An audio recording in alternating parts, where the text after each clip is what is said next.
This is Mark and Charity's Coffee Podcast. Mark and Charity Coffee Podcast. What a gorgeous day. Monday, May 9th. Mother's Day, Boxing Day. It's the day after Mother's Day, so if you didn't like what you got for Mother's Day, you would return it. For no mom's taking anything back. I was going to say, is that a thing? I don't know a mom who would do that. No mom's taking anything back. We all love being around our kids. And yesterday was. Hopefully you had a wonderful Mother's Day. I did. I got to spend the day with my boys. I got to see my mom and my mother-in-law. Right, so we checked all the boxes yesterday. Generational. Mm-hmm. That's great. Mm-hmm. That's good. And you had talked about how Friday was going to be a bit of a day too. My husband worked over the weekend, so Friday he was home. So we actually took the kids out of school early to go get some flowers because they get me my flower baskets for Mother's Day. Okay. So we went and picked those out and picked them up on Friday, which was very nice. And then yesterday the boys gave me their handmade craft, and I always chuckle because I think of you with the handmade crafts, which I love and appreciate. I don't want any school-made stuff Father's Day.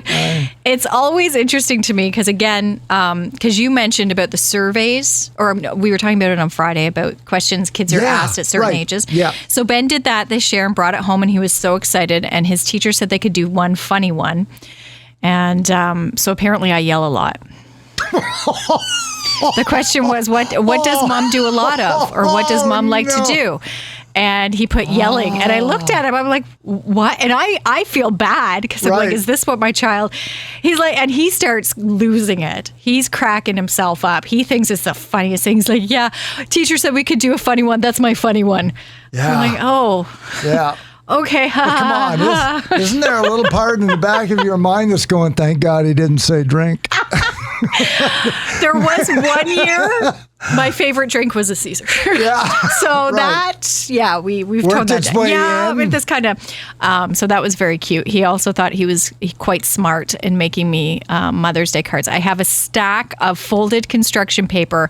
I swear to you, about 30 pages of it folded over with Happy Mother's Day, love Ben. Happy Mother. So he was so happy that he had done this because he's like, I'm going to annoy you with my gifts, Mom. Okay, and you're never going to throw one away, are you? No, they're going to go in his room. I'm going to put them in his room as a reminder. But yes, it was very sweet. And Nathan made his most memorable moments where I have learned that in time of crisis, I am the one he comes to. Not Wayne? Because those are the moments he remembers the most. Going to the hospital when he's hurt, when his mom was there. So what about Disney World? You guys went to Disney World 3 years ago. It doesn't. It's not as memorable, as me being there when he scraped his knee and so funny, eh? It is funny, and it does. It creates that bigger question, I guess, of what we remember as children. Yeah, and what you value. Yeah.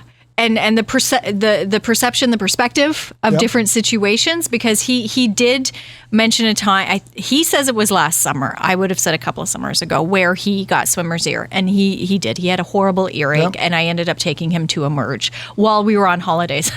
That's one of his most memorable memories of me. I had totally forgotten about it. Sure.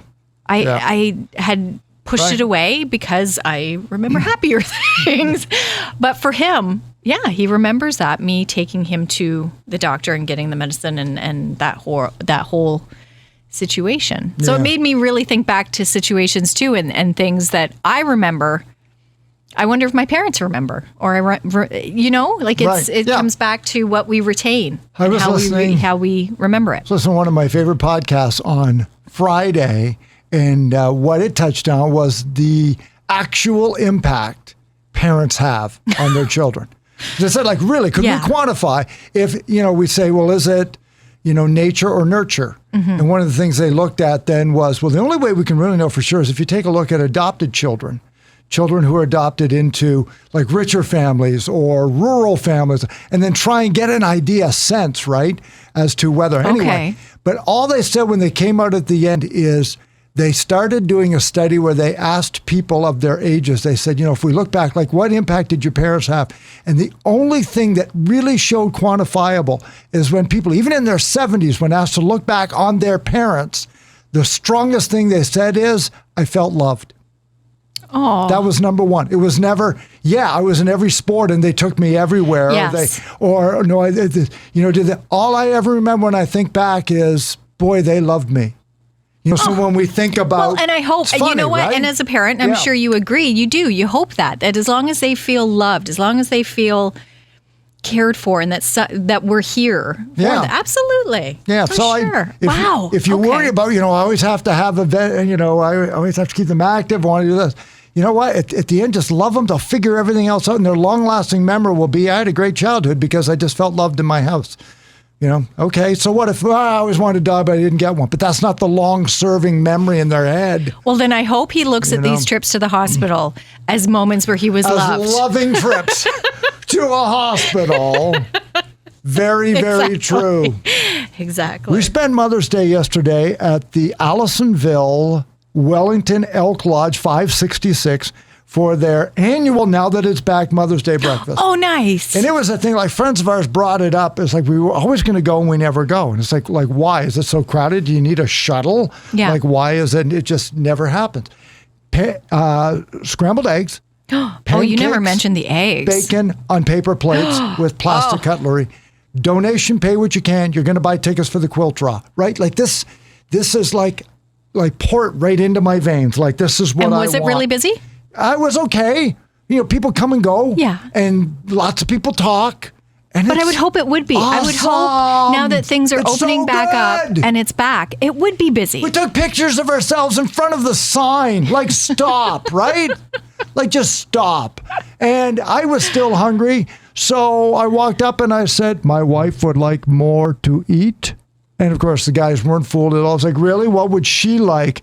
2 more pancakes? Other guys are like, she probably wants some bacon. Okay. 4 slices? All right. And then the woman who's pouring the syrup, like they're never going to make any more. Enough. That's enough. Thank you. Like, I don't drink she wants to make sure that you have enough syrup. It's like a grandma putting butter on things. Here, have another scoop. Oh, she doesn't want you coming on here the next day and saying, you know what, I went to this bed. They were kind of on the syrup. Exactly. They could have added a little more syrup, especially when they produce it. Yeah. Right there. Came out of a tree this morning. Oh my God, I do. I don't know, did you enjoy it? Oh my God, I just want more of that. Oh, apparently there are fish fries coming up. So you'll be back in Wellington for the fish fry. I know. And if you're driving down the 401, you're listening to podcasts or something, and you're thinking, oh, that sounds small town. Go pound salt. We love it. This is what we do around here. But that's what's wonderful. All do this around here all the time. That's what's wonderful and draws the tourists. They all say that until they come and experience it. Yeah. And then they know. We need to do it more because great groups like the Wellington Elks and so many other groups around here couldn't do this for 2 years. How do they get their funding? How do they get to help out the ball teams, right? How do they, the stuff they put back in the community. Accepting donations, there isn't a set fee, then that's 2 years without donations. Yeah. That's what they live on, are donations. Moms ate free, dads were $20. Which is amazing. That's how you're going to, and then the quilt draw is May 10th, so tomorrow on our recording. You got your tickets ready? I got my quilt draw. It's 3 for $5, and it comes with a stand. Gosh. Comes with a stand, Charity. Wow. A quilt with a stand. That's pretty. I'm so addicted to living here. That's like next level. It is. When it comes with a stand. So Wellington Elks, thanks so much. That was great. And then John Graham, our buddy at... you want to talk about a good turnout? Church Key We were Brewery. back there on Saturday. Wow. Beautiful day for it, though, too. They couldn't have asked for better weather. Spring revival, and they were raising supplies because he's heading back to Eastern Europe to help the refugees. Oh, my gosh. These are the people that live around here. Mm-hmm. So neat. It was incredible. And yes, good music, good beer, and good company. Again, as you said, just to have people out. They haven't been able to do it the last couple of years. It's usually a fundraiser. They're usually collecting donations for something in the area. I know in past it's been the hospital. This year it was Ukraine. So they were collecting first aid supplies. And he already had, I think, 3 suitcases he was taking with him. Something ridiculous. So I can just imagine after Saturday what more he would be taking. But he's going to be there for the next 3 weeks. Yeah. And transporting people from the border to safety. Again, which to go over there the first time was awesome. And nobody would expect or ask him to do anything more. Like, that's kind of it. That's amazing. But to be going back now, and as we've been talking about too, the GoFundMe page is back up. They closed the first one. They've reopened. So you just have to look for John's name, John Graham.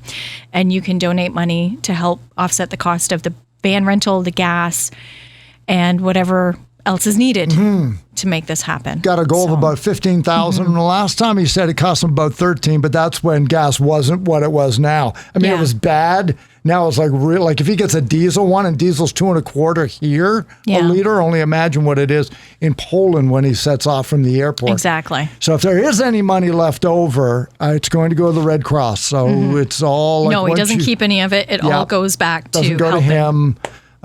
So that's just great. So John, if you get a chance to hear this on your way there, safe once travels. Again. And then this week is McHappy Day on Wednesday. So excited that's back. And so Charity and I are going to go misbehave. Over at the Bayview Mall. Right. Or I will, and Charity will just roll her eyes for an hour. I'll be the straight one.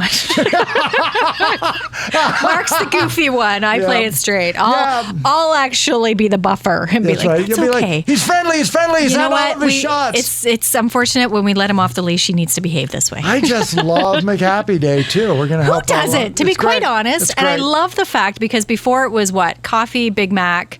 There were only certain items that Things you purchased. In the morning, hot beverages. There was something every point of the day, and now they're doing anything. You could order ice cream. You can have your McNuggets. You can have the Big Mac, of course, but you can have a breakfast burrito. You can order anything off the menu. And proceeds going back to the Children's Foundation here locally. Nationally, Ronald McDonald's Children's Charity, but they've earmarked a bunch of them locally. Zoe's in charge of looking after that, so we checked in with her at the Children's Foundation. Good morning, Zoe Joshua speaking. Hi, Zoe. Hello, It's Zoe. Mark and Charity. How are you? Good morning. I'm good. How are you? Great. Can I have a Big Mac combo? Diet Coke. Hey, happy McHappy Day. Yes, we are so excited. You know, it's so nice to hear. We know McDonald's spreads it around, and it's so great when we hear that the Children's Foundation is getting a large portion of the proceeds. How's that going to help out the kids in the area? Yeah, it's so generous of McDonald's to include us again on this year's McHappy Day. And I mean, the proceeds that come from that day help the kids in this community in a huge way. It helps fund our programs like Playing for Keep, Camps of Hope. So it gives kids, the opportunity to level the playing field and get to participate in those activities that otherwise they might not get to. Well, and in years past, it's been certain items on the menu. This year, everything, no matter what you order. This year, it's any menu items. You can get your Big Mac, your ice cream, whatever you're looking for, and proceeds from your purchase are going to help the Children's Foundation. Zoe Schuster of the Children's Foundation here, and it's not only in Belleville. I mean, it's Belleville, Trenton, Campbellford, Brighton, Madoc, all are going to be funneled here to help the kids in the greater, broader region across the Quinte region. That's right. So all of those local locations, you can go out, you can get whatever you're craving from McDonald's that day, and you can feel good about helping local kids. Yeah. Zoe, do you know, is there a limit to the amount of visits you're allowed to make at McDonald's on that There day? is no limit. You can go for breakfast, you can go for lunch, you can go for dinner, and you can go for dessert. And then after. Oh, my goodness. And many of these locations, too, will have other activities going on as well through the day. That's right. So, you'll see local dignitaries throughout the day. Our team and volunteers are going to be out at those various locations with different games like Plinko and et cetera. So we're looking forward to seeing the community out. The community supports McHappy Day and the Children's Foundation in such a big way. So we're looking forward to seeing them out again this year. All right. The scholarship program is coming up, too. I know you guys are really, really busy. So if somebody wants to help you out with your programming and make donations or volunteer, how can they get involved? So they can visit thechildrensfoundation.ca. They can give us a call. They can offer to volunteer or make a donation. Really, anything you can do to get involved and support the kids in your community is going to make such a big difference for them. Funny story about this. So let me tie this whole podcast together.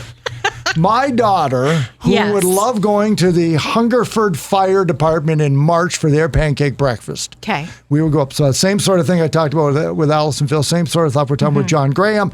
Local people, fun little doing festivals. Wonderful things. Yeah. Paper plates. It's awesome. So she's now working in Toronto, and it's like 2015. She comes into work. She's got a McDonald's coffee, and somebody says, "Oh, you got a McDonald's coffee today instead of Tim Hortons, whatever." She says, "Yeah, it's McHappy Day." And everybody in the office said, "It's what?" And she said, "It's McHappy Day," and sort of explains it. And somebody turns around in their chair now bored and says, "Oh, that's one of those small town things." No, it's not a small town thing. McHappy Day is not a small town thing. The pancake breakfast, yes.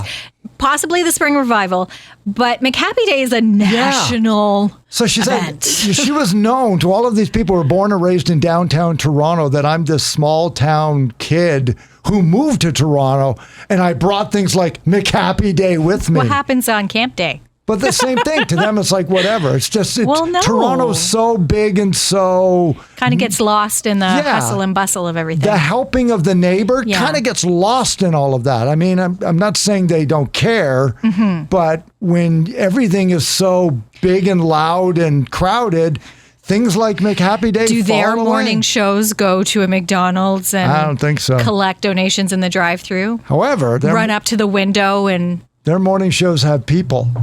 It's just us here. And I kind of like that. I do too. I like our people. But that's just it. I enjoy getting out and doing that. And I like that, call it what you want, sure. Small town, that personable touch. Yeah. Because you did, not that we touch anybody, but talking to people. Not and actually, anymore. We were talked to about that. That's right. It's done. But seeing people face to face and that familiarity and talking to them and it's just so much fun. It's so much more than just collecting donations for Ronald McDonald House, because especially with the local connection to the Children's Foundation, you're helping kids here. You're helping your neighbors. You're helping this community, and it's just so great that it's back. And what a week to kick off. So all this great stuff's going on summer-wide. Shorts. Friday. We're going to have the sunscreen out and the visors. I know you're already in shorts. I'm going to have to get... I decided. I don't know if I will because it's really white. Oh, mine. My legs are really white. Mine is like, did you want to paint your walls this? What do you call it? I call it pasty. It's pasty and slightly pandemically hairy. Oh. You know, it's so there's that. Okay. Yeah. Well, so getting up to 29 degrees by Friday... It's going to be warm on Wednesday, and it's going to be fabulous. So get your ice creams, get your cold, your hot drink, whatever. Yeah. If you, just come by McDonald's and say hi. And it's going on not just here in Belleville, Madoc, Brighton, Campbellford is in on it, all going towards the Quinte Children's Foundation. So we will see you there on Wednesday. Mark and Charity Coffee Podcast this wonderful Monday, May the 9th, wherever you get your favorite podcast. Coming up this week, comedian Derek Edwards is going to be on the podcast. He's going to be in Belleville on Friday. And we've got a great high-low game with Galaxy of Games tomorrow, YouTube tutorial. And Jimmy Hollywood will also take a look at a Take Home Tuesday. Enjoy Monday. Back tomorrow morning at 95.5 Hits FM.